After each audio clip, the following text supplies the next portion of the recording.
লাউ পাতার ভর্তা একেবারে গ্রামের স্বাদে মায়ের হাতের গন্ধে ভরা। হ্যালো এভরিওয়ান, আসসালামু আলাইকুম। কি অবস্থা সবার, কেমন আছেন সবাই? আজকে কিন্তু মজাদার একটা ভর্তা বানিয়েছি আমি, লাউ পাতার ভর্তা একদম আমার স্টাইলে। আপনারা চাইলে কিন্তু মাসলি একবার হলো রেসিপিটি ট্রাই করে দেখতে পারেন যদি আপনি ভর্তা লাভার হন। তো চলেন মূল রেসিপিতে চলে যাই। এখানে আমার যা যা লাগছে, লাউ পাতা নিয়েছি, আমি নিয়েছি ছোট ছোট দেশি আলু, তার সাথে দিয়েছি আমি কাঁচামরিচ। আর কাঁচামরিচটা ভর্তা করলে হয় কি, কাঁচামরিচের ভর্তা কিন্তু অনেকটা মজা লাগে খেতে।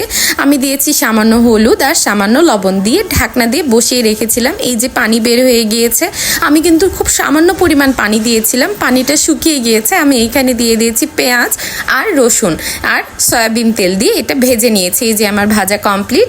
আর এখন কি বলেন তো, এখন আমাদের শিলপাটা, যেটা ছাড়া ভর্তা অসম্পূর্ণ। এই যে আমি শিলে বেটে নিচ্ছি রসুনগুলো, একদম আমি পুরোটা ভাজা ভাজা করি নাই, হালকা ভাজা ভাজা করেছে, আর অনেক গরম ছিল। এই যে আমি শিলে পুরো ভর্তাটাই খুব সুন্দর করে ফিনিশিং করে নিব। আসলে শিলপাটার ভর্তা কিন্তু অন্য রকমের একটা হেভেন বলা যায়। এই যে আমার ভর্তাটা কিন্তু অলমোস্ট রেডি, বেটে নিয়েছি আমি। আর তার সাথে দিয়েছি কাঁচা পেঁয়াজটা কুচি করে। আমি ভাজার সময় পেঁয়াজ দিয়েছিলাম, বাট যেহেতু আমার প্রেফারেন্স অনুযায়ী ভর্তাটা ভর্তার মতনই লাগা উচিত, তাই না, এখানে আমি দিয়ে দিয়েছি কাঁচা পেঁয়াজ। এই যে আমার